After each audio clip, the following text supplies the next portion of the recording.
Shri Swami Samarth. लुसेंट्स book में से हम इतिहास का अध्ययन कर रहे हैं, उसमें आगे देखते हैं। पुष्यभूति वंश या वर्धन वंश गुप्त वंश के पतन के बाद जिन नए राजवंशों का उद्भव हुआ उनमें मैत्रक, मौखरी, पुष्यभूति, परवर्ती, गुप्त और गौड़ प्रमुख थे। इन राजवंशों में पुष्यभूति वंश के शासकों ने सबसे विशाल साम्राज्य स्थापित किया। पुष्यभूति वंश के संस्थापक पुष्यभूति था। इनकी राजधानी थानेश्वर हरियाणा प्रांत के कुरुक्षेत्र जिले में स्थित वर्तमान थानेसर स्थान थी। प्रभाकर वर्धन इस वंश की स्वतंत्रता का जन्मदाता था तथा प्रथम प्रभावशाली शासक था जिसने परम भट्टारक और महाराजाधिराज जैसी सम्मानजनक उपाधियां धारण की। प्रभाकर वर्धन की पत्नी यशोमती से 2 पुत्र राज्यवर्धन और हर्षवर्धन तथा एक कन्या राजश्री उत्पन्न हुई। राजश्री का विवाह कन्नौज के मौखरी राजा ग्रहवर्मा के साथ हुआ। मालवा के शासक देवगुप्त ने ग्रहवर्मा की हत्या कर दी और राजश्री को बंदी बनाकर कारागार में डाल दिया। राज्यवर्धन ने देवगुप्त को मार डाला, परंतु देवगुप्त के मित्र गौड़ नरेश शशांक ने धोखा देकर राज्यवर्धन की हत्या कर दी। नोट: शशांक शैव धर्म का अनुयायी था। इसने बोधि वृक्ष बोधगया को कटवा दिया।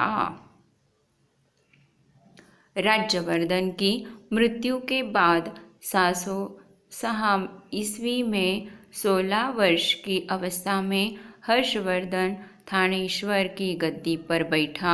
हर्ष को शिलादित्य के नाम से भी जाना जाता था।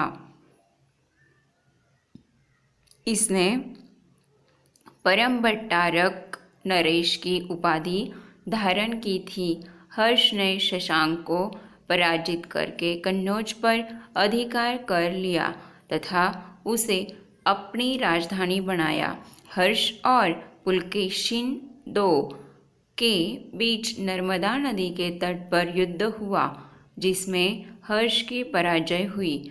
चीनी यात्री हेनसांग हर्षवर्धन के शासनकाल में भारत आया। नोट: हेनसांग को यात्रियों में राजकुमार, नीतिका, पंडित एवं वर्तमान शाक्य मुनि कहा जाता है। वह नालंदा विश्वविद्यालय में पढ़ने एवं बौद्ध ग्रंथ संग्रह करने के उद्देश्य से भारत आया था।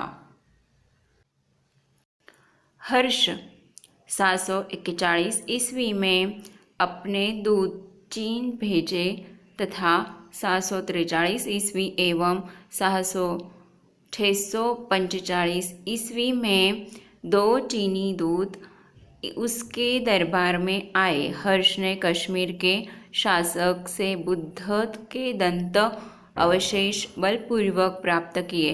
हर्ष के पूर्वज भगवान शिव और सूर्य के अनन्य उपासक थे। प्रारंभ में हर्ष भी अपने कुलदेवता शिव का परम भक्त था।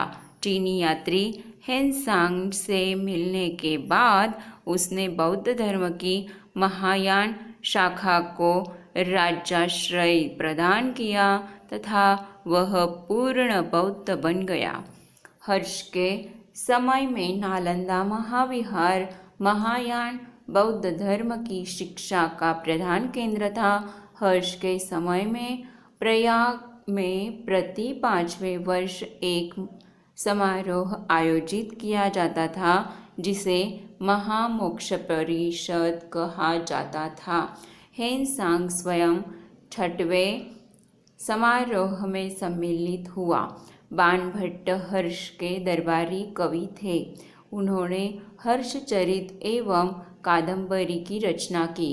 प्रियदर्शिका, रत्नावली तथा नागानंद नामक 3 संस्कृत नाटक ग्रंथों की रचना हर्ष ने की थी। कहा जाता है कि धावक नामक कवि ने हर्ष से पुरस्कार लेकर उसके नाम से ये तीनों नाटक लिख लिए। हर्ष को भारत का अंतिम हिंदू सम्राट कहा गया है, लेकिन वह न तो कट्टर हिंदू था और न ही सारे देश का शासक ही। हर्ष के अधीनस्थ शासक महाराज अथवा महासामंत कहे जाते थे।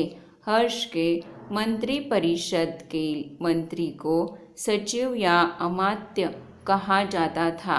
प्रशासन की सुविधा के लिए हर्ष का साम्राज्य कई प्रांतों में विभाजित था। प्रांत को भुक्ति कहा जाता था। प्रत्येक भुक्ति का शासक राजस्थानीय, उपरिक अथवा राष्ट्रीय कहलाता था।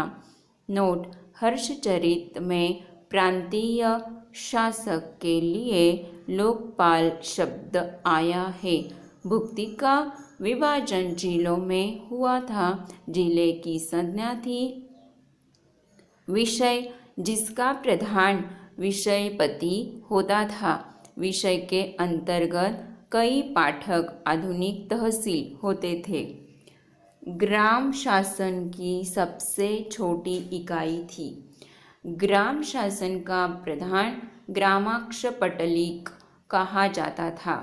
पुलिस कर्मियों को टाट या भाट कहा गया है। दंडपाशिक तथा दांडिक पुलिस विभाग के अधिकारी होते थे। अश्वसेना के अधिकारियों को बृहदेश्वर, पैदल सेना के अधिकारियों को बलाधिकृत या महाबलाधिकृत कहा जाता था। हर्षचरित में सिंचाई के साधन के रूप में तुलायंत्र, जलपंप का उल्लेख मिलता है।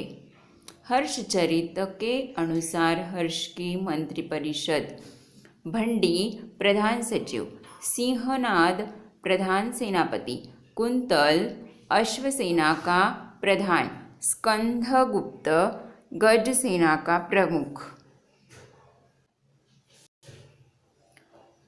हर्ष के समय मथुरा सूती वस्त्रों के निर्माण के लिए प्रसिद्ध था। धन्यवाद।